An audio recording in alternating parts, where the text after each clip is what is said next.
กระจายเสียงแห่งประเทศไทยจังหวัดลำปาง FM 97 เมกะเฮิรตซ์ เสนอรายการธรรมะยามเช้า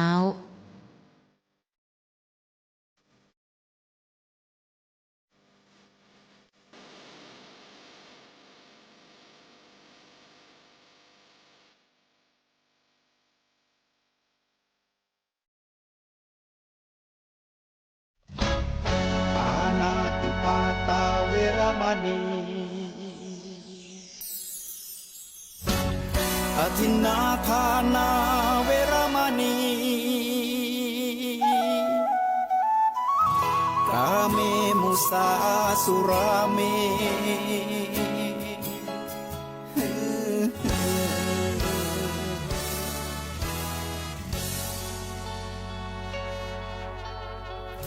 ศีลคือข้อห้ามธรรมคือข้อให้พุทธองค์ตรัสไว้ชี้ทางใจให้ภาคเพียรเบญจศีลเบญจธรรมท่องจำสมัยเราเป็นนักเรียนธรรมะไม่เคยแปลเปลี่ยนแต่เรายังจำได้มาทวงคำมันหมู่บ้านศีลห้าถือเป็นพันธะชาวพุทธทุกคนทั่วไทยสำนักพุทธขับเคลื่อนธรรมจุดเที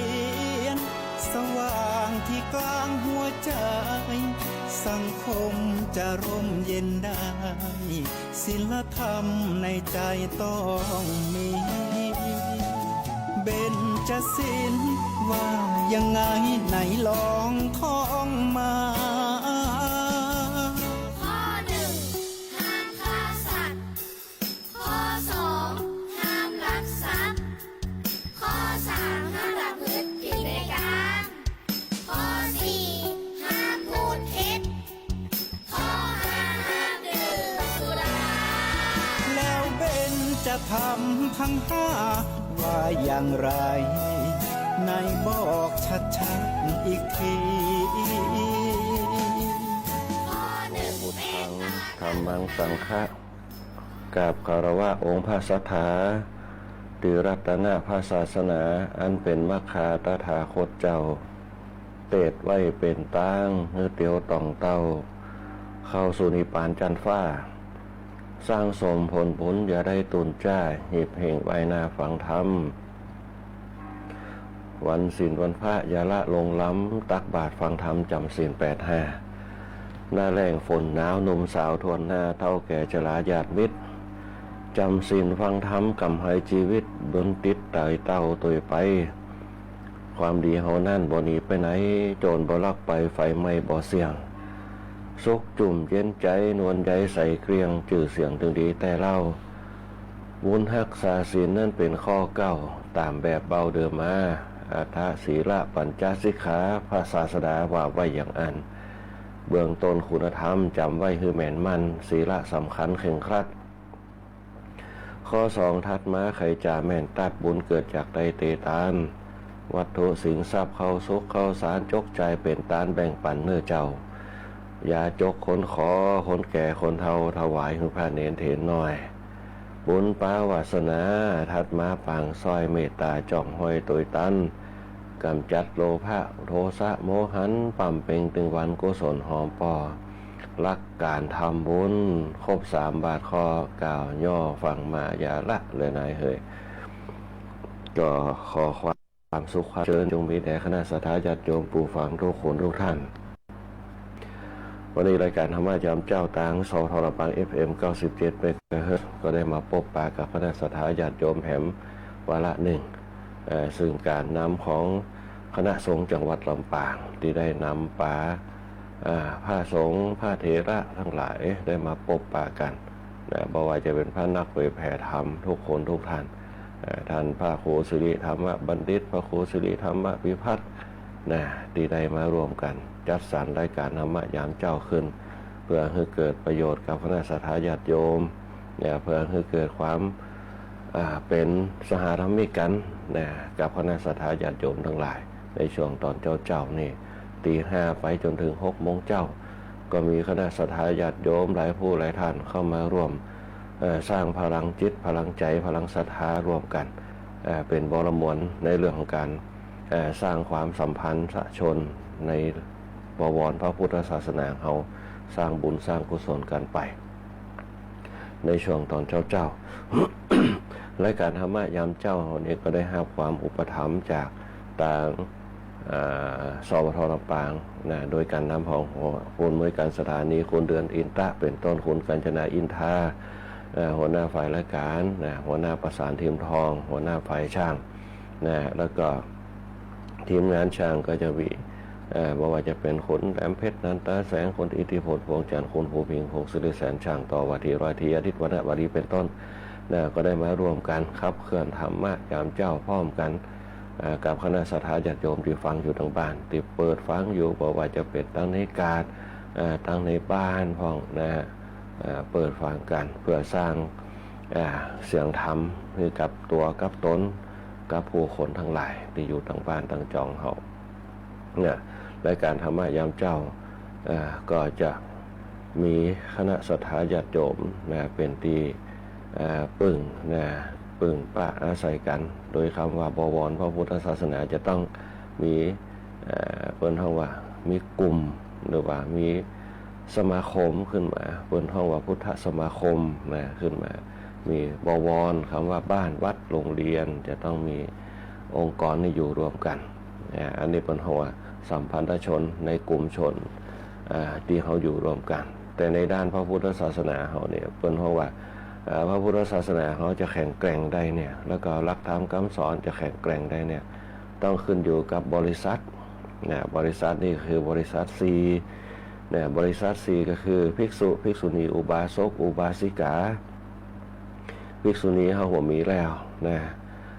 ตอนนี้ภิกษุเนี่ยก็เริ่มลดน้อยถอยลงไปถ้าภิกษุบ่มีปุ๊บเนี่ยต่อไปก็เป็นอุบาสกล่ะอุบาสกก็คือปัจจัยที่นับถือพระพุทธศาสนาที่เป็นแกนหลักแกนนำดูแลวัดวาอารามดูแลในเรื่องพิธีกรรมต่างๆที่เขาหันกันต่อไปก็อุบาสิกาละอุบาสิกาเขาทั้งหลายโดยเฉพาะอุบาสิกาเขานี่จะเห็นเยอะตามวัดวาอารามต่างๆเวลาไปปฏิบัติธรรมเวลาไปวัดไปวาไปวันศีลวันธรรมตานขันคงขันเข้าส่วนมากจะอุบาสิกาเขาจะนักแล้วแม่หญิงเนี่ยจะเป็นเรื่องของการงานตีละเอียดอ่อนบอกว่าจะเป็นในเรื่องของงานบ้านงานจองงานดูแลลูกเป็นห้องว่าแม่ซื้อเรือนอันนี้เป็นตอนพร้อมกับอุบาสิกาเขาเวลาไปวัดไปว่าใส่บาตรตอนเจ้าก็จะเป็นปู่ย่าตายายเขาเป็นแม่เขาสั่งสอนให้ลูกอบรมสั่งสอนลูกป่อก็ไปทำการทำงานแม่ก็สั่งสอนอบรมลูกเป็นห้องแม่สีเรือนแม่สีเรือนคือผู้ครองเรือนอยู่กับบ้านกับจองอันนี้เป็นต้นอันนี้ก็เป็นหน้าที่ของคณะสัตยาติโยมทั้งหลายสืบต่อกันไปเป็นห้องว่าบริษัทสี่ในการอุ้มชูพระพุทธศาสนาของเขาอันนี้ก็เป็นห้องว่าองค์กรหนึ่งที่พระพุทธเจ้าเป็นห้องว่าพุทธศาสนิกชนที่เขาอยู่ร่วมกันในช่วงที่ผ่านมาก็เป็นห้องว่าในช่วงที่ผ่านมาอาทิตย์ก่อนที่บรรยายธรรมอยู่เสียงขาดหายไปบางเตือบางกับสัญญาณอินเทอร์เน็ตพ่องมันบ่แน่นอนเสมอไปคณะสัตยาติโยมทั้งหลายลองเขานึกสภาพดูอุปกรณ์ต่างๆที่ใจแตนตัวเขามันเป็นไปได้ยากที่จะถาวรเหมือนกับตัวเขาเหมือนกับอวัยวะของเขาเลยมานั่งเกิดดูว่าเขาต้องรักษาอวัยวะเขาให้ดีบริหารชีวิตเขาให้ดีๆบริหารกายบริหารใจเขาให้ดีถ้าเขาประมาทปุ๊บมันก็คืออวัยวะต่างๆสะดุดไปคนเขาบางครั้งมีสติสัมปชัญญะแต่ว่ามันลืมไปลืมนึกถึงพระพุทธเจ้าเป็นยังมีธรรมะแบบเป็นข้อคิดสกิดเขาว่าบ่ฮือประมาทคำว่าประมาทมันเป็นเบื้องหน้าแห่งสติแต่ธรรมะเนี่ยจะเป็นตัวการไว้เหมือนเซ็นเซอร์ของเครื่องจับอันอย่างต่างๆเวลาจะไป เป็นปัญหาปุ๊บมันก็จับเตือนเฮาเนี่ยสามารถจะเป็นข้อเตือนเฮาเปิ้นเฮาว่าเป็นข้อคิดเป็นข้อเตือนใจก่อนที่จะเข้ามาถึงจิตถึงกายเฮานะปัญญาเนี่ยคือตัวพิจารณาแต่ว่าสติเนี่ยจะเป็นตัวจับเนี่ยว่าเอาควรเอามาปฏิบัติก็บ่ควรเอามาปฏิบัติก็อันนี้เป็นต้นเนี่ยแหละมันเป็นตัวอันนี้จับอันนี้ของเฮาจับจุดจับอันนี้ของเฮาพฤติกรรมสิ่งต่างๆเนี่ยเพราะฉะนั้นเนี่ยทุกอย่างเนี่ยพระพุทธเจ้าก็ยังบอกทุกเนี่ยเป็นเบื้องหน้านะแต่สุขเนี่ยที่เฮาต้องการเพื่อที่จะมาละลายความทุกข์ต่อเก่าเนี่ยเฮาต้องการสร้างความสุขเพื่อ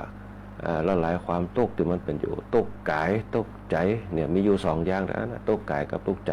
ในการดำเนินชีวิตของเฮาแต่ว่าวิธีการละลายความทุกข์เขาต้องหาวิธีที่จะละลายความทุกข์เหล่านั้นก็คือสร้างความสุขบางครั้งเขาสร้างทางกายได้สูดลมหายใจเขาก็มีความสุขได้อาบน้ำเขาก็มีความสุขนะอาบน้ำมาจืดเนื้อเย็นใจนะได้หายใจที่สะดวกสบายเขาก็สบายแต่ถ้าเขาหายใจบ่ค่อยได้หายใจติดขัดเหมือนเขากัดดังเนี่ยมันก็ดึงลำบากหายใจยากกินข้าวก็บ่ได้หายใจตั้งปากกินข้าวปุ๊บหายใจตัว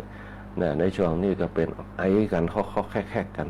โดยเฉพาะละเด็กละอ่อนต่างบ้านต่างจอมเพราะฉะนั้นระวังให้ดีโควิดมันหายไปก็จริงนะมันเป็นเตือนเขาว่าโควิดมันเกิดมาจากไข้หวัดของเขาดีๆนั่นเองนะเพียงแต่ว่ามันเหลวมันเป็นสายพันธุ์ที่เพราะว่ามันพัฒนาขึ้นไปเนี่ยคนเขาพัฒนาขึ้นเนี่ยเชื้อโรคมันก็พัฒนาขึ้นภูมิต้านทานเขาแข็งขึ้นมาเนี่ยเชื้อโรคมันก็พัฒนาคือมันแข็งมันก็พัฒนาตัวเขาตลอดแต่เมื่อใดเขาประมาทปุ๊บเนี่ยเขาก็ยอมพ่ายแพ้กับเชื้อโรคปะนั้นเพราะฉะนั้นพระพุทธเจ้าพูดถึงสอนเขาตลาดนะเพื่อมีสติบ่ให้ประมาทนะแม้แต่การอยู่การกินการดำเนินชีวิตต่างๆเมื่อคนเขามันนักขึ้นเนี่ยคณะสัตยาติโยมทั้งหลายเนี่ยคนอยู่ในโลกเนี่ยนักขึ้นสองสังเกตพอการกินการอยู่มันกับมีขยะนักขึ้นการทิ้งเกินขว้างการอยู่รวมกันบางคนอาบน้ำผ่องอาบน้ำผ่องบางคนเปื้อนคิปเปอร์ผ่องมันก็เป็นหลังของเชื้อโรคขึ้นมาเนี่ยมันก็เป็นปัญหาเนี่ยเมื่อนักขึ้นปุ๊บเนี่ยยิ่งเขากินนักมันก็ของเสียนักเนี่ยกินไปมันก็เป็นของเสียเนี่ยมันก็เป็นของเสียอยู่กันนักปุ๊บเนี่ยมันนักขึ้นมันก็แออัดมันก็ยัดเยียดกันเบียดเสียดกันเนี่ยคนมันนักขึ้นเนี่ยอันนี้คือการพัฒนาเมื่อเขาอยู่กับตีแต่เขาพัฒนาไปเนี่ยมันก็เกิดปัญหาเหมือนกับสังคมบ้านเขานะสังคมบ้านเขามันเป็นอยู่กับตีนะมันพัฒนาขึ้นมาได้ว่าคนมันนักพอคนมันเยอะเนี่ยในโลกเนี่ยมันเยอะเพราะฉะนั้นการทำอย่างต่างๆระเบียบอย่างต่างๆมันจึงเอาขึ้นมาปุ๊บเนี่ยมันจึงจัดสรรกันยากนะมันจึงก็จัดสรรกันอย่างเอาระเบียบวินัยมาจับคนเขาก็เดือดร้อนกันนะอันนี้เป็นต้นเนี่ยเพราะฉะนั้นเนี่ยสิ่งเหล่านี้มันจะเกิดความบูดบานในอนาคตข้างหน้านะลองนึกภาพพอนะถ้าเขาบ่มีศีลธรรมถ้าคนเขามีศีลธรรมก่อยซึมซับไปนะแต่ว่ามันจ้าเนี่ยคนเขาซึมซับมันจ้าเพราะฉะนั้นเขาต้องช่วยกันร่วมกันนะโดยเฉพาะคำว่าศาสนาบอกว่าจะเป็นศาสนาพุทธศาสนาคริสต์อิสลามซิกอย่างต่างๆเขาต้องรวมกันบางทีโลกมันแตกบางทีโลกมันวุ่นวายต่อไปมันจะแตกมันจะวุ่นวายสังเกตง่ายๆคณะสัตยาติโยมสิ่งที่มันจะแตกมันจะวุ่นวายคือวิวัฒนาการของโลกนะของโลกคือหมู่คนนะแต่โลกแก่นเป็นแกนอยู่ของมันอยู่แล้วเนี่ยมันอยู่ของมันเป็นดินเป็นน้ำเป็นลมเป็นไฟของมันเป็นวัฏจักรของมันแต่โลกในที่นี้คือหมู่คนทั้งหลายที่เข้ามาปุ๊บบางคนก็ใจร้อนบางคนก็ใจเย็นบางคนก็ตึงร้อนตึงเย็นอยู่รวมกันเนี่ยบางคนใจร้อนก็ทำลายไปเนี่ยก็ประมาทไปบางคนใจเย็นก็มีสติไปเพราะฉะนั้นเนี่ยคนที่มีสติพระพุทธเจ้าจึงบอกว่าคนที่จะอยู่รอดอย่างที่เขาเคยได้ยินว่าโลกแตกเนี่ยแต่คนที่จะอยู่ได้คือนักปฏิบัติธรรมที่จะอยู่รอดได้บางคนขมุ่งเน้นว่าล้มหายใจเขาเนี่ยฝึกล้มหายใจเขาก็อยู่รอดไปเนี่ยฝึกล้มหายใจพระอาทิตย์ดับออกซิเจนว่ามีก็ว่ากันไป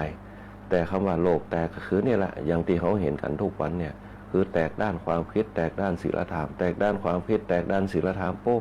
มันก็บัดลงร้อยกันมันก็ขัดแย้งกันเพราะขัดแย้งกันมาก็เกิดการปะทะกันเนี่ยอันเนี้ยก็แตกกันเป็นพรรคเป็นฝ่ายเป็นพวกเป็นอย่างนี้แหละคือโลกแตกถ้าโลกแตกขึ้นมาปุ๊บบ่มีศีลธรรมคนบ่มีศีลธรรมปุ๊บมันก็ล่างผ่านกันได้นะอันเนี้ยคือเขาเห็นมองภาพออกไป เนี่ยอย่างที่พระพุทธเจ้าทำไหนเนี่ยผลหอกว่าเล็กจะไหลเนี่ยคนจะกลับกายกันเป็นอย่างสปะสเปดเนี่ยโหสงศีลต่างๆเนี่ยเพราะฉะนั้นเนี่ยเขาจะต้องเข้าสู่ศีลธรรมนั่นแหละคำว่าศีลธรรมเนี่ยก็คือการน้อมนำเอาจิตใจให้มีจิตสำนึกเพื่อบ่ให้เกิดความทุกข์บ่ให้เกิดปัญหาเนี่ยรู้จักการครองชีวิตต่อเก่าให้อยู่เย็นเป็นสุขกันเนี่ยคำว่าศาสนาพอเกิดขึ้นมาปุ๊บเนี่ยคือสถานที่หลายๆแห่งลัทธิกะกลุ่มชนกะเนี่ยในทวีปต่างๆเกิดความผาสุกกันเพราะคำว่าศาสนาคือศูนย์รวมจิตใจศาสนาเนี่ยคนเขาได้มีสติระลึกได้รู้ตัวระลึกได้รู้ตัวเนี่ยเขาต้องการเนี่ยเขาจึงอยู่รวมกันบนโลกมนุษย์เขาได้อย่างผาสุกเขาจะไปประเทศไหนก็ได้เข้าหากันได้อย่างสบายแต่ในยุคปัจจุบันเขาก็เริ่มเห็นเยอะแยะมากมายว่าในเรื่องเหตุการณ์ต่างๆไปประเทศไหนก็เหมือนเดียวกันหมดปัญหาเศรษฐกิจปัญหาผู้คนอันนี้แหละคือเขาเริ่มมาได้คิดถึงเรื่องศาสนาเพราะคำว่าศาสนาเนี่ยบางครั้งเขาไปมองในตัวบุคคลตัวตนแห่งพระสงฆ์ตัวตนแห่งมนุษย์ทั้งหลายเขาไปมองตรงนั้นพอไปมองตรงนั้นปุ๊บเนี่ยความศรัทธาประสาทะเลื่อมใสเนี่ยมันจึงมีน้อยถ้าเขานึกถึงองค์กรศาสนาก็คือพระพุทธพระธรรมพระสงฆ์องค์กรแห่งศาสนาเนี่ยแล้วก็เอาธรรมะมาเป็นคำสอนอยู่ในจิตในใจเขาจะได้สิ่งที่มันเป็นความสุขสำหรับตัวเขาโดยตีบ่แบ่งแยกบ่แยกจั่นวรรณะอย่างต่างๆเพราะฉะนั้นโดยเพราะหลักธรรมในทางพระพุทธศาสนาของเขาเนี่ยก็สอนให้เอาไว้ในเรื่องศีลในเรื่องทานในเรื่องภาวนาศีลอย่าให้เขาสงบ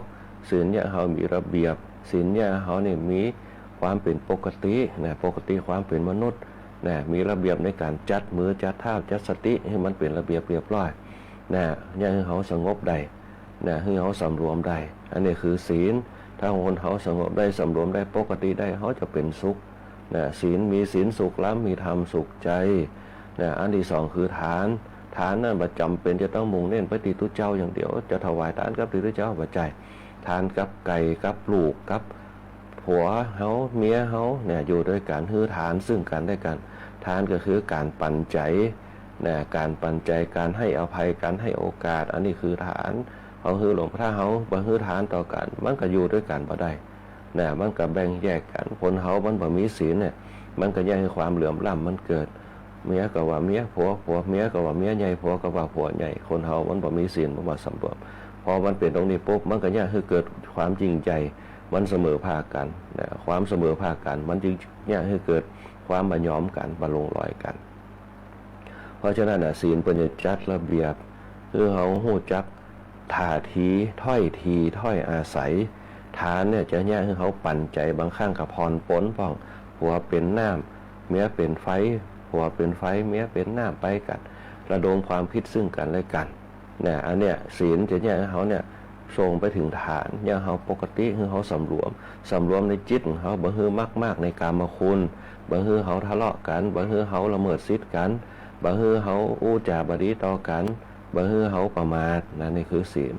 แล้วก็เขาจะฮือศีลมันคงทนอยู่ได้รักษาศีลอยู่กับเนื้อกับตัวได้ให้มันเป็นปกติได้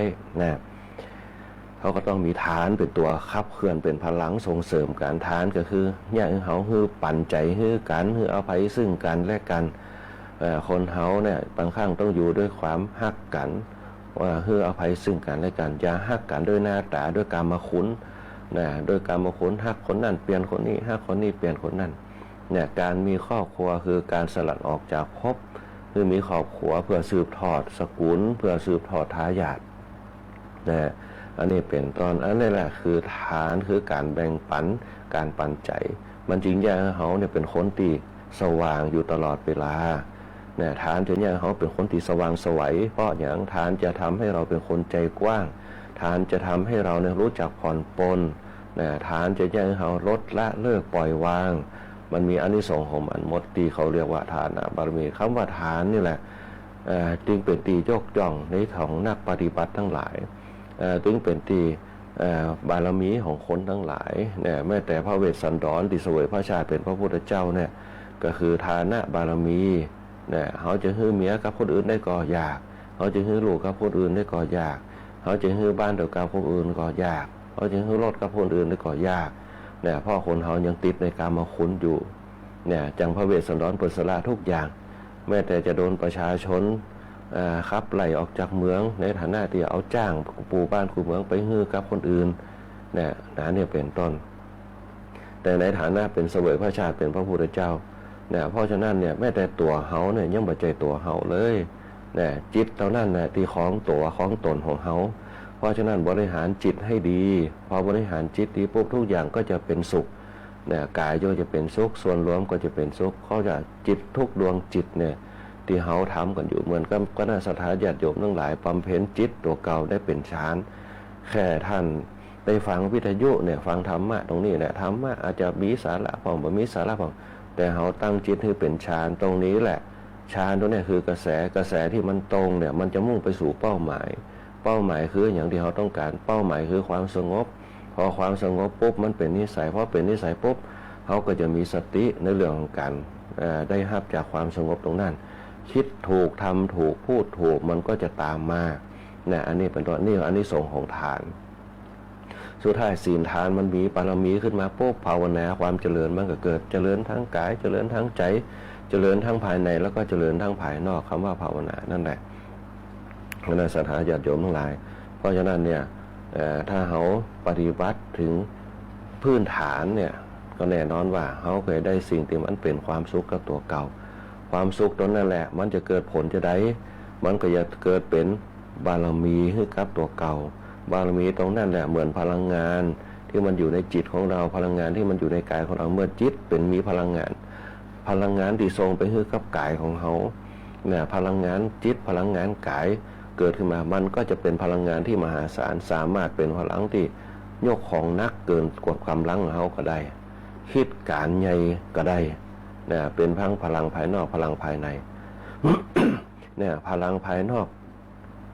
ก็คือยกของนักได้ยุรถ10 ล้อก็ได้จ่วยกันยุเนี่ยคนตัวน้อยเดียวเนี่ยยุรถ10 ล้อก็ได้ยุรถเทรลเลอร์ก็ได้ถ้ารวมกันหลายๆคนเนี่ยมาแยกกันเนี่ยเพิ่มเป็น100มันก็ยุได้หมดเนี่ยเพราะมาจากอย่างเพราะมาจากพลังภายในพลังภายในเนี่ยเป็นตัวยุเนี่ยเป็นตัวยุคือพลังภายนอกดันรถ10 ล้อไปเนี่ยถามว่าคนเดียวได้ก็มันกำลังมันคนละอย่างกันแต่ถ้าเขาใจพลังภายในธรรมะรวมกันดึง1 คนเข้ามาคือความสามัคคีคือความเป็นญาติกันเชื่อเชิญกันคำว่าญาติเนี่ยเป็นห้องว่าวิสาสาปารมายาติความคุ้นเคยเป็นญาติอย่างยิ่งเนี่ยเขาก็เชื่อเชิญไปว่าช่วยยุรถกรรมช่วยดันรถกรรมรถ10 ล้อผมเครื่องบดียุไปทางหน้ากรรมมันเกิดต่างยุ2 คนบอกไว้เอาไหมแหมคนหนึ่งยุแหมคนมาไว้เอามา4 คนนี่แหละเป็นห้องว่าใช้พลังภายในพลังภายในจะเป็นตัวเกี่ยวข้องกันเนี่ยคือมีความสามัคคีซึ่งกันและกันเนี่ยเกิดพลังธรรมขึ้นมาก็คือภาษาวิสาสาปรมายาติความคุ้นเคยกันในที่สุดปุ๊บพลังความสามัคคีที่ยุลดกันขึ้นมาเนี่ยมันก็ขับเคลื่อนไปได้ไปอยู่ข้างต่างได้เหมือนกับเขาเอามาใจกันในยุคก่อนๆกอบกู้เอกราชปกป้องบ้านแปลงเมืองเนี่ยในสมัยก่อนเนี่ยโดยเฉพาะชาวบ้านบางระจันเนี่ยเป็นต้นมาจากกันยังมาจากสามัคคีเขาจึงมีคำว่าเพลงสามัคคีคือพลังเกิดขึ้นเนี่ยเพลงเราสู้เนี่ยมันก็เกิดมาจากตรงนั้นวิเราสู้มาจากยังมาจากวิสาสาปรมายาติความคุ้นเคยเป็นญาติอย่างยิ่งความคุ้นเคยเนี่ยเกิดความสามัคคีความสามัคคีเนี่ยเกิดความคุ้นเคยมันจึงเป็นพลังธรรมเกิดขึ้นมาเนี่ยบอกว่าจะเป็นธรรมมันอย่างก็ตามนะอันเนี้ยมันก็มาจากพลังแห่งบารมีเนี่ยมันก็อย่างเงี้ยเขาเนี่ยมีพลังภายในแล้วก็พลังภายนอกพลังภายในมันมีพลังภายนอกมีร่างกายเขาก็แข็งแกร่งจิตใจแข็งแกร่งร่างกายแข็งแกร่งพอมันแข็งแกร่งปุ๊บเนี่ยอายุเขาก็ยืนวันหน้าก็ผิวพรรณสดใสแข็งแกร่งต่อต้านกับความหนาวความร้อนได้สุขะคือความสุขใจมันเกิดความสุขกายมันเกิดความสุขกายก็คือผิวพรรณเปล่งปลั่งความสุขใจคือเขาบ่ต้องไปติดอย่างกับติดข้องบ่องใจกับสิ่งต่างๆเนี่ยสุขกายสุขใจพลังเนี่ยพลังกายพลังใจมันเกิดมันก็แยกเขาสืบต่อไปเนี่ยในวัยทั้ง4 ช่วงวัยอายุวันนะสุขะพละเนี่ยจตุรพิทพรชัย4 ประการมันเกิดไปทรงอยู่วัยของเขา4 วัยเนี่ย1วัยเด็กนะ2วัยรุ่น3วัยกลางคน 4 วัยชรามันทรงอยู่คือกันช่วง4 วัยเนี่ยมันก็เป็นช่วงวัยอายุของเขาก็คือ30เนี่ย3 คูณ 4ก็เป็น120เพิ่นว่า120ภาษาบริหารคือดีนะเพราะฉะนั้นเนี่ยเขาจะมีช่วงวัยของเขาที่เขาบริหารถ้าเขาบริหารชีวิตได้ดีเจริญร้อยไปตามศีลทานภาวนานะมันก็อย่างเขาชีวิตพลังขับเคลื่อนเขาไปได้ดีนะบ่ต้องได้คิดนักบ่ต้องได้คิดทำร้ายตัวเก่าบ่คนต้องที่คิดทำร้ายคนอื่นนะคิดในสิ่งที่ว่าจะได้ให้ชีวิตเขามีความสุขที่สุดนะถ้าเขาได้รักปฏิบัติตรงนี้รักปฏิบัติทั้ง3อย่างเนี่ยคณะสัตยาญาติโยมทั้งหลายมันจะเป็นพลังภายในของเขาอย่างเขามีพลังบารมีแก่กล้าพลังบารมีแก่กล้าเนี่ยตั้งจิตอธิษฐานเนี่ยมันก็จะเกิดผลนะเขาโดนจิตโดนใจเนี่ยคือจิตคนอื่นเนี่ยน้อมไปกับของเขาเนี่ยคือเขามีเมตตาบารมีนะเป็นมีเสน่ห์กับตัวนะมีเมตตาบารมีกับตัวเขาเพราะเขามีศีลบารมีทานะบารมีภาวนาบารมีเป็นพลังภายในส่งเสริมแล้วก็ขับเคลื่อนคือไปถึงเมตตาบารมีนะอย่างก็มีคนติดใจเนี่ยอย่างก็มีคนชอบนะคำว่าเมตตาบารมีมีแต่คนฮักคนหมนะเทวดาฮักเทวดาหมนะอันนี้เป็นต้นเพราะฉะนั้นบารมีคือการเติมเต็มเมื่อมีพลังภายในเต็มเนี่ยมีพลังกายเต็มเนี่ยพลังกายเต็มปุ๊บมันก็ยกใบหินได้อย่างสบายเนี่ยพลังใจเต็มเนี่ยมันก็เนี่ยเรามีชีวิตดีๆมีความสุขนะไปที่ไหนก็มีความสุขเนี่ยเป็นห้องบารมีพอบารมีมันเกิดขึ้นมาปุ๊บปีติมันก็จะตามมาปีติก็คือความอิ่มใจความสุขใจเกิดขึ้นมาเมื่อคุยความอิ่มใจความสุขใจก็คือกรรมนี่แหละนะสิ่งที่จะตอบสนองเขาก็คือสีเนี่ยหน้าตาดีสดใสสีมันจะเกิดสีมันจะสีดำนะจะสีแดงมาทาหน้าตัวเก่าสีนี่ก็คือสิริก็คือมงคลนะสีก็คือสิริสอสาระสอเหลือสระอีสีตรงนั้นแหละจะเกิดในใบหน้าของโอ้วันเนี่ยหน้าตาแจ่มใสดูเนี่ยหน้าตาสดใสผิวพรรณผ่องใสเพียวคล่องว่องไวดูสดชื่นดูเนี่ยเวลาคนเฒ่าแก่เขาเวลาเปิ่นบ่สบายมาปุ๊บเนี่ยหายจากป่วยจากไข้ไปปุ๊บเป็นสีกับตัวเก่าหน้าตาสดใสโอ้เปล่งปลั่งขึ้นมาอันนี้เป็นต้นอันนี้เป็นห้องสิริมงคลเป็นห้องสีก็คือสิริเนี่ยมันก็จะเกิดขึ้นเดชอำนาจบารมีก็จะเกิดเดชอำนาจบารมีมันเหมือนกับเดชภายนอกก็มันเหมือนกันเดชภายนอกคือไปที่ไหนปุ๊บเนี่ยคนก็เห็นว่าโอ้หน้าเป็นภูน้ำหน้าเขียงขามหน้ายกย่องหน้าสรรเสริญมันเป็นพลังภายในที่เขาสื่อหากันสังเกตพระเตอร์คณะสัตยาญาติโยมทั้งหลายคนเขามีพลังภายในที่ดีที่สุดเนี่ยโดยเฉพาะพระพุทธเจ้าเป็นบอกว่าจิตกับกายเนี่ยจิตคือพลังภายในกายเป็นพลังภายนอกเขาสร้างพลังจิตต่อกันเหมือนกับบางคนบางท่านเนี่ยจ๋ามีความรู้สึกกับหมาตัวเก่าที่เขาอยู่ซื้อหากันได้เอาห้องมันมาปุ๊บประจำเป็นต้องได้เอิ้นชื่อมันเขาลงมาถึงปุ๊บวักมือมันก็มาหามันเข้ามากอดเขามันเข้ามาดมมาหอมเขาแม้แต่ไก่เหมือนกันเขาอยู่กับมันก็เข้ามาหาแม้แต่นกเหมือนกันเขาเลี้ยงมันมาถามคนอื่นเข้ามามันแบบจะหู้จักมีแต่เขาที่มันหู้จักนั่นแหละเป็นห้องว่าจิตที่ละเอียดอ่อนเนี่ยมันเหมือนกันเป็นห้องพลังภายในที่มันสื่อสารหากันเนี่ยเป็นห้องพลังแห่งเมตตาเนี่ยเหมือนกับสมัยพระพุทธเจ้านะพระพุทธเจ้าพอยังมีลิงมีจ้างเนี่ยมีลิงมีจ้างลิงนี่เป็นตัวให้ที่สุดจ้างเป็นตัวดุร้ายที่สุดเนี่ยพระพุทธเจ้าสยบได้เพราะสยบด้วยความเมตตาเมตตามาจากอย่างมาจากพลังธรรมที่เป็นปฏิบัติมาเป็นบารมีเนี่ยมันจะเนี่ยให้เกิดเดชเกิดอำนาจเกิดสีเดชตรงนี้แหละแค่เขาหานปุ๊บโอ้เขาโลภนับถือศรัทธาเพราะเดชมันเกิดมาจากพลังจิตก็แบบพลังภายในเขามีพลังภายในเขามีพลังภายนอกเขาบัดใจกันในทางที่สร้างสรรค์เขาบัดใจในทางที่หนึ่งโคดกันด่ากันเถียงกันทุบตีกันเขาบัดใจตรงนั้นเขาบัดใจใดสังเกตง่ายๆคณะสัตยาญาติโยมใดพลังภายในเขาเนี่ยมันเป็นตัวส่งเสริมพลังภายนอกเวลาไฟไหม้บ้านก้ายังก้าเนี่ยที่เขาโยกของออกมาเนี่ยขนออกมาที่เขาตั้งใจเขาตึกนั่นของเขาอันนี้ของเขาไปขนออกมาได้บางคนแบกตู้เย็นได้เป็นเครื่องบางคนแบกรถเครื่องได้เป็นกันเพราะว่าความตกใจเนี่ยพลังภายในมันส่งเสริมในโทสะเนี่ยที่เขาดังละอ่อนนะยุคใหม่มันว่ามีศีล เนี่ยที่ไปทำไล่คนอายุ48พ่องเนี่ยคนเท่าพ่องเนี่ยอันนี้เป็นต้นเนี่ยพลังภายในเขาไปแจ้ในทางที่ผิดเนี่ยถ้าเขาเอาพลังภายในมาแจ้ในทางที่ถูกปุ๊บเนี่ยครับเขื่อนพลังภายในตัวเก่าหนึ่งอยากจะได้ฮือปอแม่ฮักนะแต่ตีเขาบอกว่าจะฮือปอแม่ฮักปอแม่หอมฮือผู้ใหญ่ฮักผู้ใหญ่หอมฮือเจ้านายฮักเจ้านายหอมคือความดี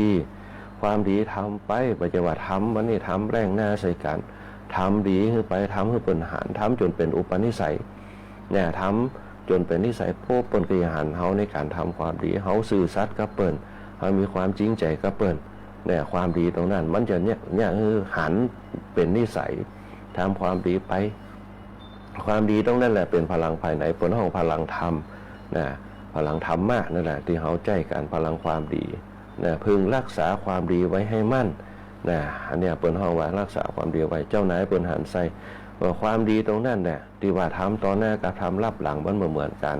ทำตอนหน้ามันก็ทำดีแค่นั้นแต่ทำรับหลังปุ๊บมันจะทำดีเพื่อส่งเสริมบางครั้งเนี่ยเจ้านายมาได้บอกเนี่ยสั่งเนยเดี๋ยวปุ๊บทำฮือเปิ้นจนหมดจนเปิ้นถูกใจโอ้เนี่ยเปิ้นห้องว่า เนี่ยเปิ้นห้องครูตุกครูยาก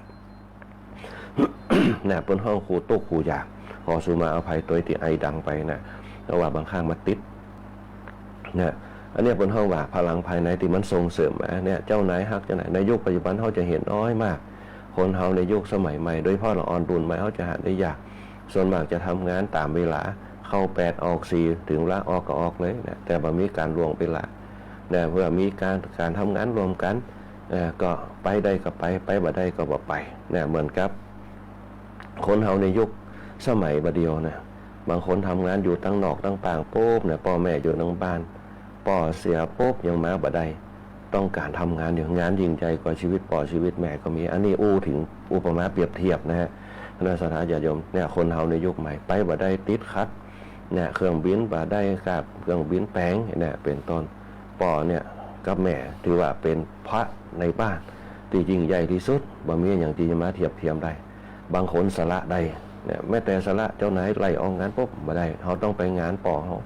งานศพมีเตือดเดียวป่อเขาเสียชีวิตป่อเขาอยู่โรงพยาบาลปุ๊บมาเฝ้าป่อเฝ้าแม่จนไล่ออกงานก็ยอมเพราะอย่างป่อเนี่ยสำคัญที่สุดป่อนี่คือหัวใจแม่คือหัวใจของเขาเนี่ยเขาขาดป่อขาดแม่ครั้งเดียวเขาอยู่ไปถึงเป็น60 ปีเนี่ยเขาอายุสาวหนึ่งเขาอยู่ถึง60-80เนี่ยเขาอยู่ไป60 ปีพ่อแม่เขาข้างเดียวเนี่ยแต่ทำงานมันยังหาได้อยู่เนี่ยถ้าคนเขามีธรรมะมีเชิงธรรมะความกตัญญูกตเวทีเกิดกับจิตกับใจปุ๊บเนี่ย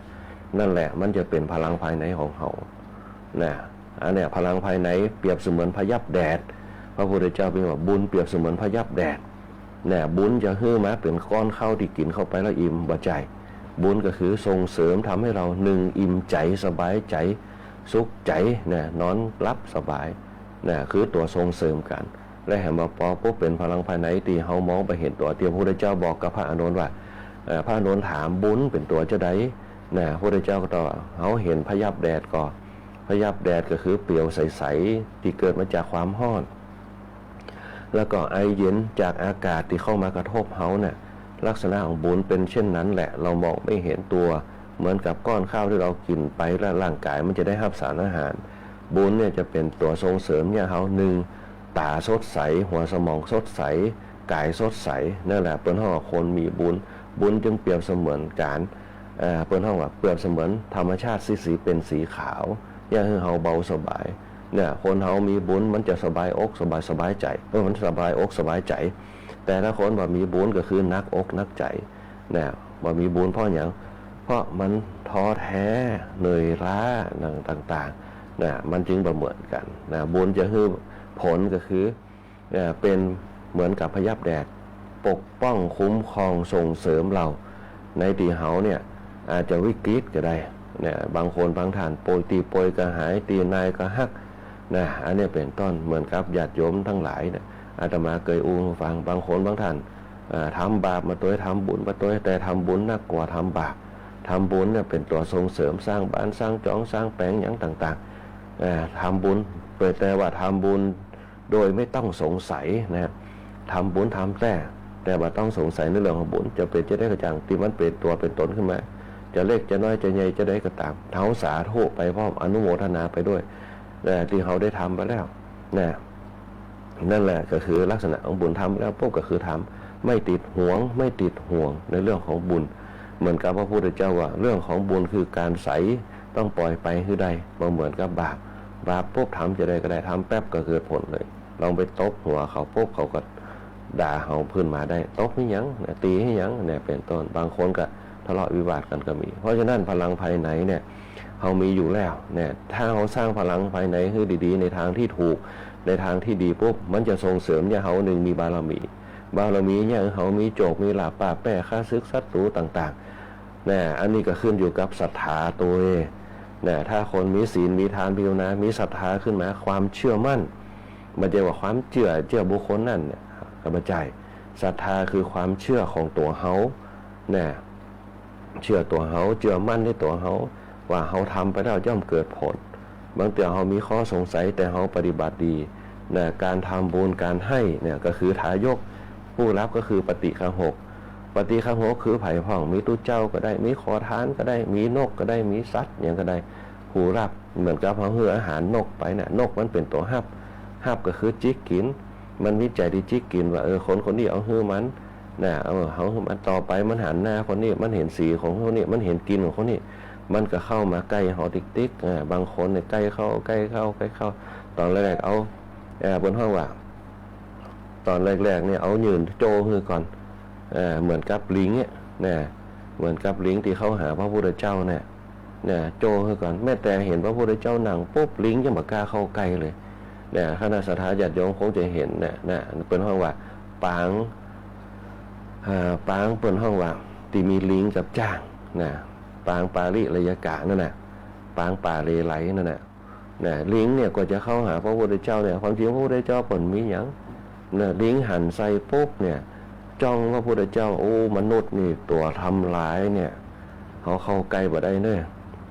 กายไปหล่นกายไปกลับมาวันที่สองก็หันนั่งอยู่ที่เขานี่แหละลิงก็หันใส่นั่ง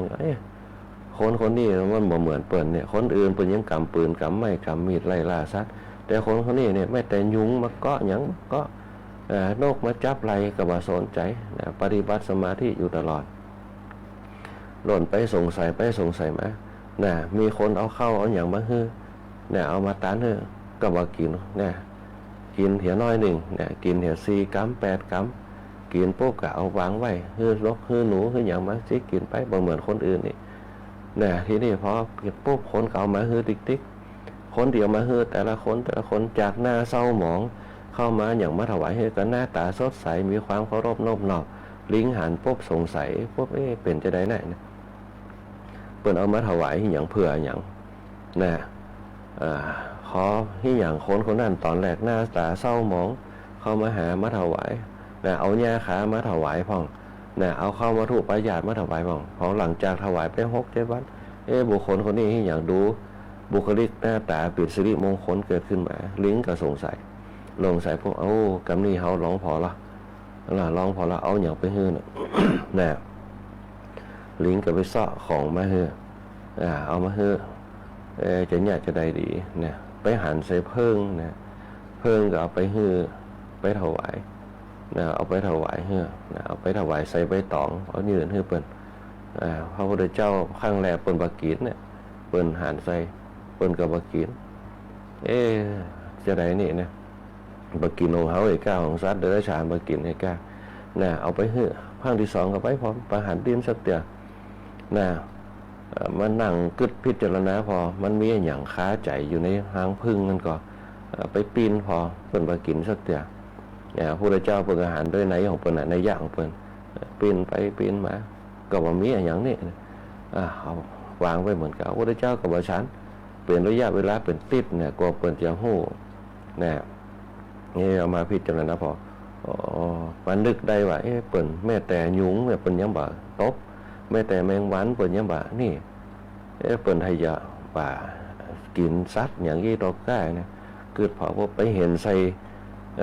ตัวอ่อนของพึ่งที่กำลังดิ้นอยู่อันนี้ก็เลยไส้ออกพอไส้ออกปุ๊บก็เอาหางของเปิ้นที่ว่าเป็น ที่เป็นตัวนั่นนะเอาแยกเอาไว้แหมตีนนี่เหลือแต่หัวน้ำหวานนี่พระพุทธเจ้าหันใส่ปุ๊บเนี่ยแสดงว่าจิตของลิงเนี่ยเริ่มปฏิภาณกับสิ่งที่ได้ทำในเรื่องของฐานในปฏิภาณก็คือมีจิตเรื่องไปในสิ่งที่ให้นะกับสิ่งที่จะให้กับบุคคลผู้รับเนี่ยไปหันใส่ปุ๊บพระพุทธเจ้าก็เอานิ้วเขาแตะจิกินได้3 กรัม 4 กรัมนะลิงหันใส่ปุ๊บเอาดีใจขนาดนักนะกระโดดโลดเต้นแค่แต่อีก็มีความภาคภูมิใจปีติมันเกิดนะกระโดดโลดเต้นบนกิ่งไม้ขนาดนั้นโอ้นะกิ่งไม้ไปบอกเฮอจ้างเนี่ยโอ้พระพุทธเจ้าเนี่ยคนเนี่ยได้กินข้าวเขาละนะเขาเอาไปให้เป็นตีตัวอกหรืออย่างเหมือนกับแม่ครัวเนี่ยเวลาเนี่ยกับข้าวฮือตูเจ้าฮือวัดเนี่ยกับข้าวรับเปิดจะจื่นอกจื่นใจกับข้าวกับป่าปีติเพราะปีติมันเกิดเนี่ยในสถานญาติโยมความสุขเนี่ยมันเหนือขนาดนับอย่างก็ตามที่สร้างความสุขกับตัวเขามันจะมีความตื้นตันใจบางคนให้ออกมาเป็นน้ำตาปุ๊บเนี่ยความตื้นตันใจได้ทำบุญได้ทำปีติเนี่ยเมื่อหูว่าปุ๊บเนี่ยได้ทำประดับปุ๊บเนี่ยผลบุญมันเกิดจากตรงนั้นด้วยความศรัทธาของเขาเหมือนกับลิงตัวเนี่ยมีความสุขอกสุขใจพระพุทธเจ้าแตะน้ำพึ่งตีนอยู่ฮั่นใส่จิ้มพอเนี่ยบ่มีตัวอ่อนละเนี่ยจิ้มพอเนี่ยแค่ได้อีปุ๊บมีความสุขใจหันจ้างใส่ปุ๊บเนี่ยไปบอกคือจ้างหันใส่ปุ๊บโอ้มีความตื่นตัวนะเขาจะเอาอย่างไปกำลังกินอ้อยอยู่เนี่ยเอาอ้อยมาปุ๊บเนี่ยเอาหวงบีบเนี่ยจะกินเป็นอันนี้บ่ได้เนี่ยไปพอเอาไปยืนให้เป็นป้องก่อนเป็นป้องเป็นอย่างเปิ้นกับว่าฉันเนี่ยฉันบ่ได้เพราะมีมีดนะมันมีใหญ่ก็เลยเอามาบีบขั้นน้ำใส่กระบอกไม้ไปให้ปุ๊บเนี่ยพระพุทธเจ้าเพียงแห่ปุ๊บเนี่ยมาเป็นตีข้อกังขาสักอย่างพระพุทธเจ้าฉันน้ำเป็นว่าน้ำอ้อยเนี่ยที่เขามีน้ำพึ่งน้ำอ้อยไปเนี่ยเมื่อมีความสุขใจเนี่ยแจ้งก็ดีใจกระโดดโลดเต้นปลาสนั่นเลยครับเนี่ย นะจ้างกับลิงแต่ติ้งเป็นสัตว์กูกันในบนห้องว่าในสมัยพุทธกาลจ้างติ้งเป็นสัตว์มงคลเป็นพาหนะกูกับพระพุทธเจ้าลิงเนี่ยก็เป็นสัตว์มงคลกูกับพระพุทธเจ้าในสมัยแต่ก่อนตีเขาเคยหันพระสังทำจังเนี่ยอันเนี้ยเปิ้นตีเรื่องไซอิ๋วต่างๆก็มากูกันคณะสัตยาติโยมได้จ้างกับหมูเนี่ยซื้อโป้ยกายก็เหมือนกับจ้างปีหมูก็ปีจ้างกันถึงเขาจึงมีอันเดียวกัน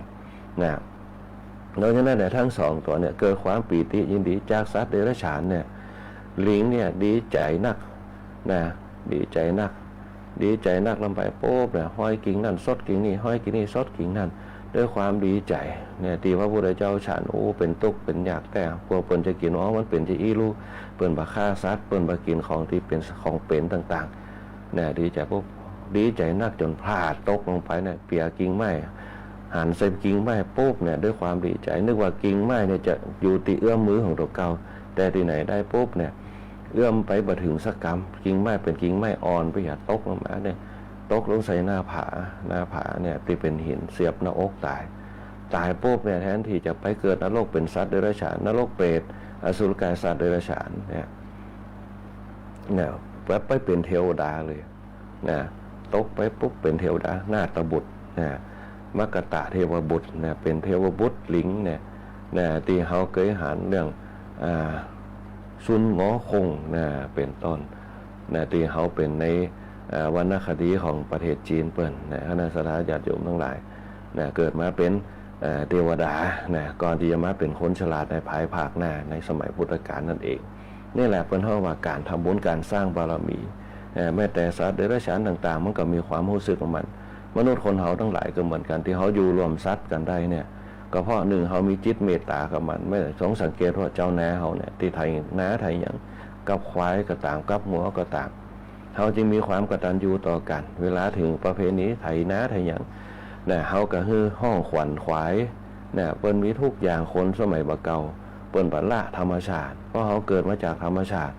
ก่อนจะมีศาสนาเขาก็นับถือธรรมชาติมาก่อนปรากฏการณ์ต่างๆทำให้เกิดลัทธิทำให้เกิดศาสนาความเชื่อปรากฏการณ์คำว่าศาสนาเริ่มต้นมาจากความเชื่อ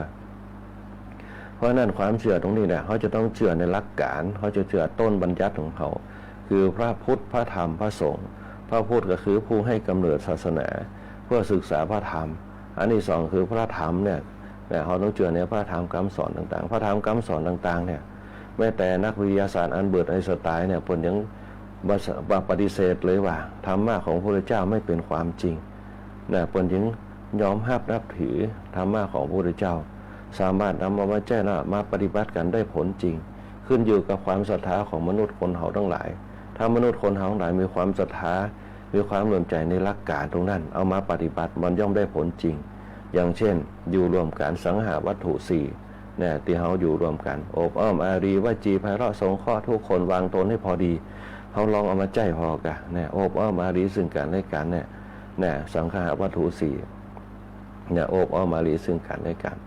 คำว่าทานโอบอ้อมอารีซึ่งกันและกันฮักกันแป้งกันฮักกันเริ่มต้นไปได้ก็เป็นอย่างนั้นว่าจีพระเราอู้จาดีต่อกันสงเคราะห์กันสงเคราะห์ภรรยาสงเคราะห์สามีสงเคราะห์ลูกต่อกันวางตนให้พอดีวางตนให้พอดีคือวางตัวเป็นพ่อเป็นแม่ที่ดีเป็นแบบอย่างที่ดีให้กับลูกเป็นแบบอย่างที่ดีปุ๊บมันก็ลูกมันก็สืบทอดเขามันก็เชื่อฟังเขาเป็นห้องสังหาวัตถุสี่ธรรมะแต่ละข้อย่อมมีความเป็นหลักการแล้วก็สำเร็จผลได้เพราะพระพุทธเจ้าคิดค้นมาโดยเหตุโดยผลแห่งหลักธรรมทุกข้อจึงเอาไปสอนแต่ละตีแต่ละแห่งสร้างความอาสุขมาในสมัยที่เปิ่นบำเพ็ญทุกขกิยาตัวในสมัยที่เปิ่นบำเพ็ญเพียรพวกเราเผยแพร่ธรรมตั้งแต่วันอาสาฬหบูชาในพรรษาที่40เปิ่นห้องว่าพรรษาที่37พรรษาที่37 35 36ขึ้นมา36ขึ้นมาพรรษาที่36ขึ้นมานับจนถึงอายุ80ปีก็45พรรษา45พรรษาบำเพ็ญพุทธกิจมาโดยตลอดโดยการแจ้งหลักธรรมที่เรานำเอามาแจ้งกันนี่แหละในการดำเนินชีวิตแม้แต่ความอดทนก็มาจากธรรมะความอดทนคนไหนที่อดทนขยันขันแข็งขึ้นอย่างคือวิริยะความภาคเพียรขยันขันแข็งปุ๊บมันก็ย่อมให้การงานบรรลุเป้าหมายไปอย่างดีงามตรงนี้เป็นต้นนี่แหละคือหลักการแห่งธรรมะคณะสัตยาญาติโยมทั้งหลายเป็นพื้นฐานในการดำเนินชีวิตของคณะสัตยาญาติโยมของตัวมาถึงเนื้อหาสาระเนื้อหาสาระเฮาอู้พื้นฐานในการปูธรรมะคือการมาเนื้อหาสาระธรรมในวันนี้ในการบริหารบนห้องว่าในการบริหารสถานะหรือว่าสมรรถนะกายกับจิตของเขาในการอยู่รวมกันในการอยู่กับตัวเก่าอย่างที่อู้ไปหลายข้อด้วยกันพรหมวิหาร4อคติ4สังหาวัตถุ4แล้วก็อิทธิบาท4โดยเฉพาะอิทธิบาท4ไม่แต่วาระสุดท้ายของพระพุทธเจ้ายังเอาอิทธิบาท4ไปสอนอิทธิบาท4ไปสอนผู้คนทั้งหลายเขาอยู่กับอิทธิบาท4เขาบ่ต้องไปกึดถึงโจกลาภวาสนาอย่างนักเกินไปจนลักลืมอิทธิบาท4อิทธิบาท4คือความพอใจในตัวเขาความพอใจในงานหน้าที่ที่เขาทำอยู่วิริยะภาคเพียรขยันมันเพียรตั้งอย่างคือมันด้วยความภาคเพียรความวิริยะความภาคเพียรในชีวิตของตัวเก่าในการทำงานตรงนั้นมันต้องบอกแวกมันต้องแตกออกไปคือทำงานในตีที่เขาฮักผลห้องวิริยะความภาคเพียรขยันมันเพียรตั้งจิตตั้งใจทำให้มันดีๆให้เกิดผลสำเร็จออกมาให้ดีๆแล้วก็หลังจากนั้นพวกกับมันพิจารณาใคร่ครวญมันพิจารณาตัวเก่ามันพิจารณางานคนเฮาถ้ามีอิทธิบาท4ปุ๊บอยู่ร่วมกันมันจะมีความสุขในสัทธาญาติโยมทั้งหลายฮู้จักตัวเก่าฮู้จักพิจารณาตัวเก่าว่าเขาขาดอันอย่างไปเขาต้องแต่งเติมมันอย่างไปในการเป็นมนุษย์ของเขานี่แหละเขาจะไปกึดแต่กามคุณทั้งหลายเข้ามาครอบงำแล้วก็โดนบันดาลกามคุณทั้งหลายให้มันเกิดเหมือนกับสังคมบ้านเฮาโดยเฉพาะสังคมการปฏิบัติต่างๆถ้าเฮามีกามคุณนักลงไปในกามคุณนักมันก็จะเกิดปัญหากับตัวเฮาโดยเฉพาะสิ่งล่อใจมันนักในยุคปัจจุบันโดยเฉพาะในสื่อโซเชียลต่างๆการพนันออนไลน์พ่องเป็นต้นถ้ากามคุณมันเกิดขึ้นเฮาก็หลงพอหลงปุ๊บมันก็อยากเฮาติดพออยากเฮาติดปุ๊บมันแก้ไขได้ยากบางคนขายไปแล้วอยากเอาคืนคือกามคุณมันเกิดตอนได้ก็มีความสุขตอนเสียไปปุ๊บมันก็มีความทุกข์ตอนได้ก็คือลืมไปเมื่อได้ปุ๊บก็อยากได้แหมเมื่ออยากได้แหมก็อยากได้เพิ่มขึ้นพอมีความทุกข์ปุ๊บเสียไปแล้วต้องเอากลับคืนมาจากน้อยก็คือลงทุนไปเต่าตัวมันก็จะให้เกิดปัญหาตามมา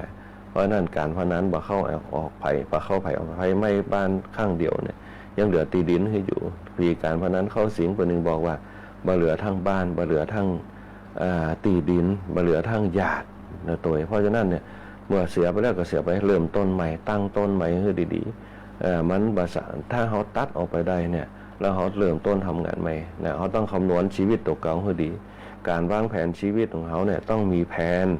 เนี่ยต้องมีแผนหรือว่าการวางผังในการดำเนินชีวิตเขาว่าเขาอยู่ไปเผื่อหยังเนี่ยทุกวันเนี่ยการดำเนินชีวิตเนี่ยอยู่ไปเพื่อสร้างประโยชน์เนี่ยได้การตอบแทนมาจะได้เขาต้องพิจารณาให้ดีแล้วก็คำนวณชีวิตตัวเก่าวางแผนชีวิตตัวเก่าให้ดีๆว่าระยะภายใน2 ปีระยะภายใน3 ปีระยะภายใน5 ปีเขาจะต้อง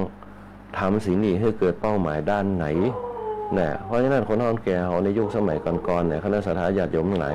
เปิ้นจะอู้กันขนาดนักเปิ้นจะอู้กันในเรื่องของสิ่งต่างๆบอกว่าจะเป็นในเรื่องของการทำไร่ไถนะทำไร่ทำสวนอันนี้ต่างๆเปิ้นจะทำกันแล้วก็เปิ้นจะวางแผนกันว่าปีนี้จะเอาเข้าลงนะดอนกะเอาเข้าดอกะเนี่ยเข้าให้กะอย่างก็ว่ากันไปปีนี้จะลงเข้าปีนี้จะลงเข้าปีนี้แมงเพี้ยอย่างมันนักกะเนี่ยเพิ่นก็หาวิธีกันเนี่ยหาวิธีกำจัดเพี้ยเพราะกำจัดเพี้ยมันเป็นบาปกะวันศีลกับไปวัดปริมาณอีกครั้งนึงเพิ่นจะปีโครงการของเพิ่นปีนี้จะเอาหอมลงกะจะเอาข้าวโพดลงกะเนี่ยเปิ้นจะมีวิธีการของเปิ้นเนี่ยเปิ้นจะมีแผนของเปิ้นวินี้จะเอาทัวลงกะเนี่ยพอได้เข้ามาปุ๊บได้ทัวมาปุ๊บเปิ้นเอามาขายก็เก็บเงินไว้เนี่ยเข้าบัญชีธนาคารไว้เก็บเอาไว้บางคนเอาใส่ไหฝังไว้ก็มีในยุคสมัยก่อนถ้ามีธนาคารอันนั้นแหละคือการวางแผนชีวิตของคนสมัยตะก่อน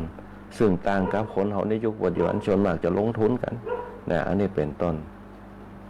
เพราะฉะนั้นเนี่ยคณะสัตยาญาติโยมทั้งหลายการวางแผนชีวิตเนี่ยต้องมีเป็นห้องว่าหลักการวางแผนการดำเนินชีวิต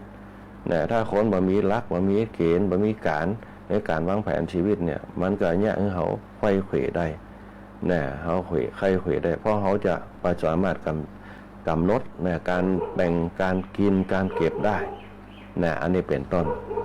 เพราะฉะนั้นเนี่ยจะต้องมีหลักเกณฑ์ในการดำเนินชีวิต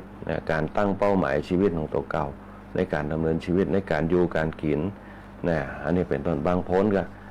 เรียนหนังสือเขาจะต้องเรียนหนังสือไปถึงปริญญาตรีปริญญาโทปริญญานี่คือการวางแผนชีวิตเขาจบมาปุ๊บจะไปสอบตำรวจไปสอบทหารไปสอบพยาบาลไปสอบแพทย์บางคนในสมัยก่อนเป็นเดี๋ยววางแผนไปหมดเขาวางแผนแล้วปุ๊บเนี่ยฮือป่อแม่ฟังป่อแม่ก็เตรียมสตังค์ละปีนี้จะต้องเสียมาลูกเขาจะจบม.6 แล้วไปเรียนต่อมหาวิทยาลัยต้องเตรียมเงินแต่อีพอเตรียมปุ๊บเนี่ยเตรียมการเตรียมอย่างเวลาปุ๊บมันก็จะฮือเฮาเนี่ยได้เปิ้นเฮาว่าได้สบายใจเมื่อเหตุการณ์จะเกิดขึ้นลูกเขาจะไปเรียนก้าเนี่ยเปิ้นเฮาว่าวางแผนไว้ก่อนเนี่ยพ่อแม่ในยุคก่อนๆเปิ้นจะวางแผนไปล่วงหน้าเมื่อลูกใหญ่เกินมาแล้วปุ๊บเนี่ยมันจะต้องได้เตรียมพร้อมมันต้องได้คัดสนเนี่ยอันนี้เป็นต้นเพราะฉะนั้นคนที่จบออกมาปุ๊บเนี่ยพ่อแม่เนี่ยก็เปิ้นเฮาว่าสบายอกสบายใจในยุคสมัยก่อนๆถึงเวลารับปริญญาปุ๊บก็ไปหาการเมารถมาอย่างกันไปอันนี้เป็นต้นเพราะฉะนั้นจะต้องมีแผนมีการเตรียมหลักการเอาไว้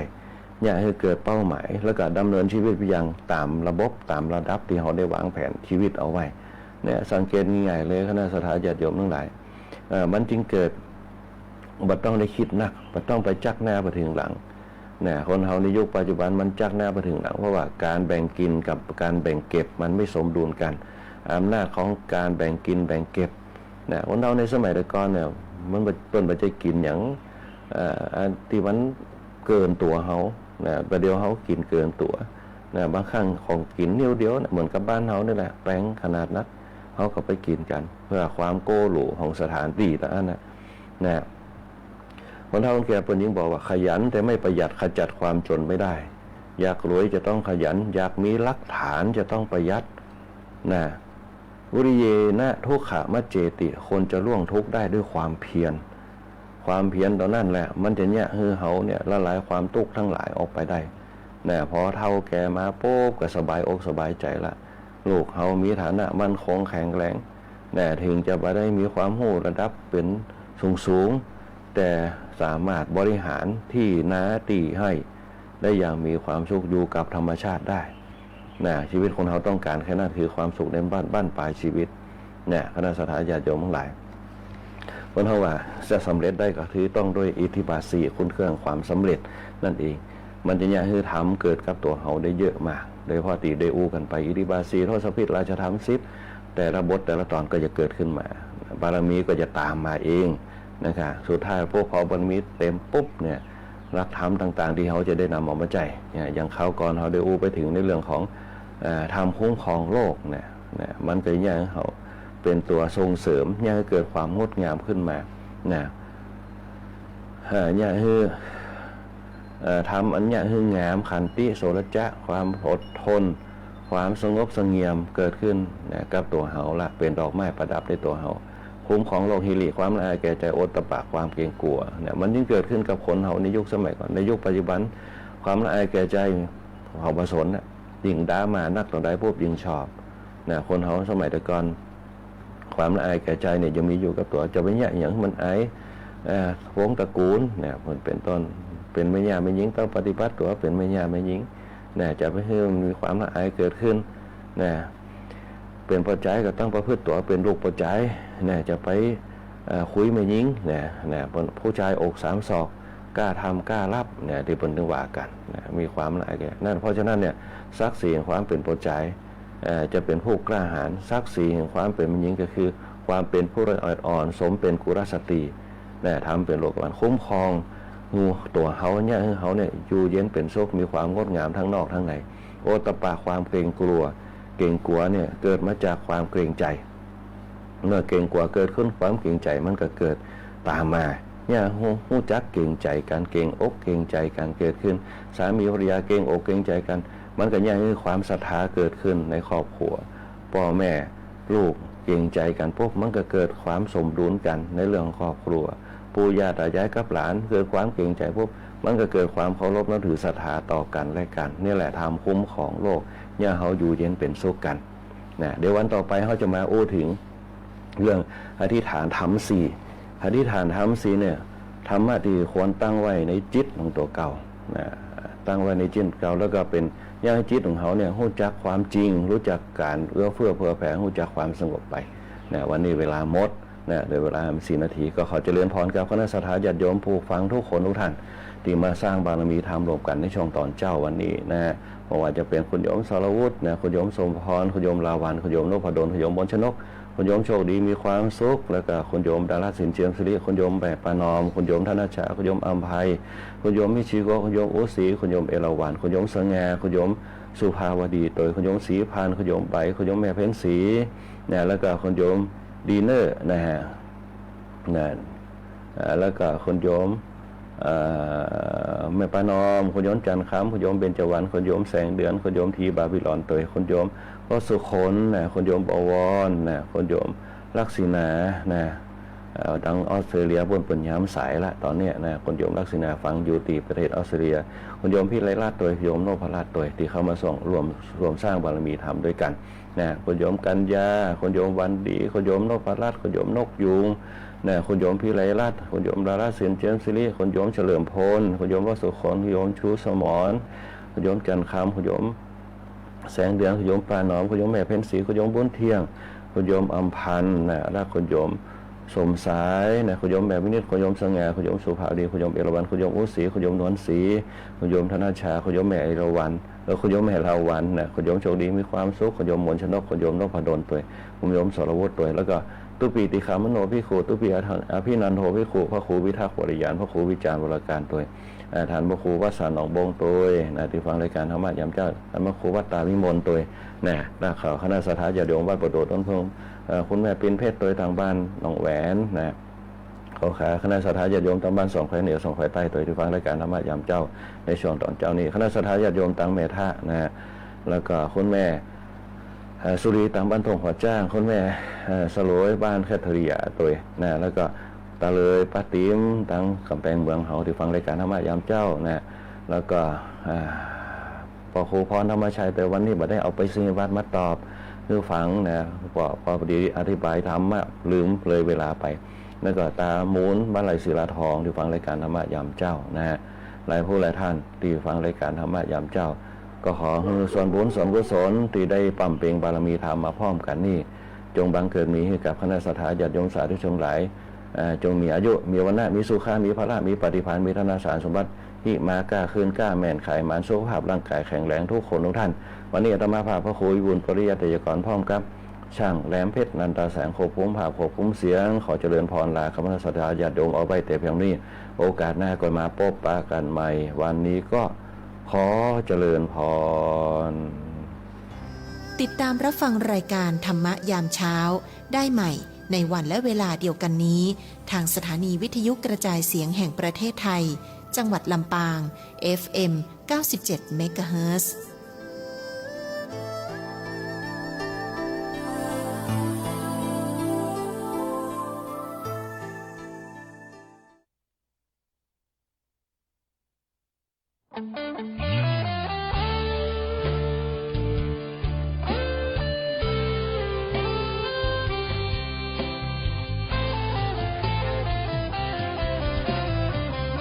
เจ้ามามือเปล่าจะเอาอะไร เมื่อตอนเจ้าไปเจ้าก็ไปมือเปล่าเช่นกัน ชื่อเสียงหยดลาบหากเอาไปไม่ได้สักอัน แล้วใหญ่วิทยุแห่งประเทศไทย